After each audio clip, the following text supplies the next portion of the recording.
Hello गैला कमाए सैया छोड़ के विदेशवा, कौनो खबर नहीं भेजेला संदेशवा।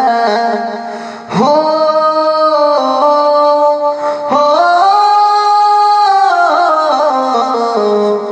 गैला कमाए सैया छोड़ के विदेशवा, कौनो खबर नहीं भेजेला संदेशवा।